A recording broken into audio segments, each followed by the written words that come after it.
चार बास 24 गज, अंगुल अष्ट प्रमाण, ता बैठा सुल्तान है मत चूके चौहान।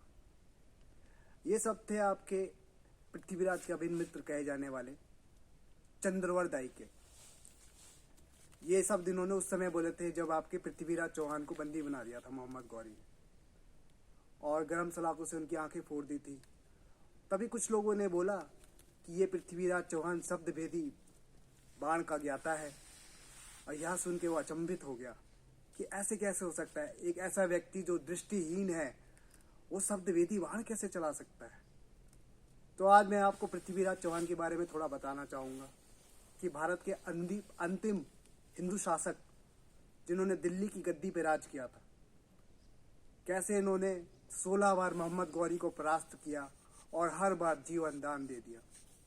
और शायद यही इनकी एक बहुत बड़ी भूल थी। और वो जयचंद जो उनका ससुर था लेकिन किसी दुश्मन से कम ना था। ऐसा क्या हुआ था कि वो उनका दुश्मन बन गया था?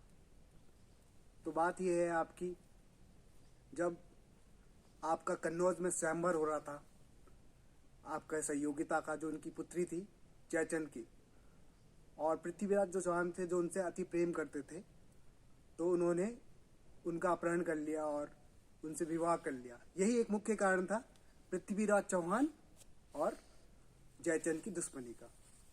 और जब उन्होंने देखा कि कई बार युद्ध हो रहा है और हर बार जो था आपका मोहम्मद गौरी हार जाता था, और हर बार वही एक गलती जो भारतीय शासकों ने की थी, उनको जीवन दान दे देते थे। तो इस तरह करते करते करीबन 16 बार उन्होंने उसको परास्त कर दिया था। लेकिन जब 17वीं बार उन्होंने आक्रमण किया तो इस समय जो था जयचंद स्वयं मोहम्मद गौरी की सहायता के लिए युद्ध के मैदान में आया और पूरी सेना को लगा दिया गया। और यह युद्ध काफ़ी भीषण युद्ध था। हालांकि ये युद्ध आपके पृथ्वीराज चौहान हार गए, बंदी बना लिए गए और इतनी यातनाएं दी गई उनको, गरम सलाखों से उनकी आंखों को फोड़ दिया गया और बंदी बना के उनको वो अफगानिस्तान लेके चले गया। और ये हुआ कि अब इसको मार दिया जाए। तभी कुछ सैनिकों ने बोला कि ये शब्द वेदी बाण चलाता है।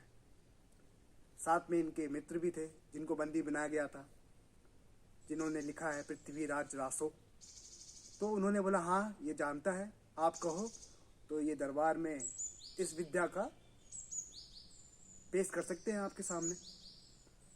तो उन्होंने हाँ हाँ बिल्कुल बिल्कुल, मैं देखना चाहूँगा ऐसी कौन सी विद्या है जो कि एक अंधा चला सकता है, जिसकी आंखें मैंने स्वयं फोड़ दी है। देखो जरा ये कौन सी विद्या मेरे सामने पेश कर सकता है। तो जब दरबार में इनको पेश किया गया तो ये शब्द थे इनके जो परम मित्र थे, और उनकी कान में कुछ बोला उन्होंने कि ये अंतिम मौका है मेरे मित्र अपना बदला लेने का, और जो यातना इन्होंने आपको दी है ये अंतिम मौका ही आपको मिला है बेटा। और ये कुछ ऐसे शब्द थे एकदम जो पृथ्वीराज चौहान समझ गए, और कुछ ऐसी कविता बोली उन्होंने कि 4 बास 24 गज, अंगुल अष्ट प्रमाण, ता बैठा सुल्तान है मत चूके चौहान।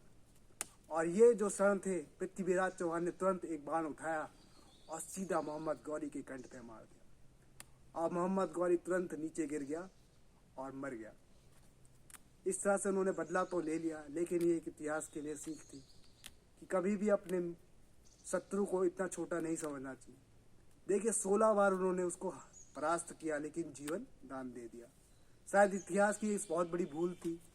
और भारत इतिहास में जो कह सकते हैं कि जयचंदों की कमी नहीं है, एक मुहावरा भी है। तो ये जो उनके स्वयं के जो अपने ससुर थे, सिर्फ इस वजह से कि वो इनकी जो बेटी थी उनसे उन्होंने विवाह कर लिया था, उनकी भी इच्छा थी, उसके खिलाफ जाते हुए उनकी दुश्मनी हो गई थी। तो एक मुख्य कारण था। तो आज के लिए इतना ही। जय हिंद, जय भारत।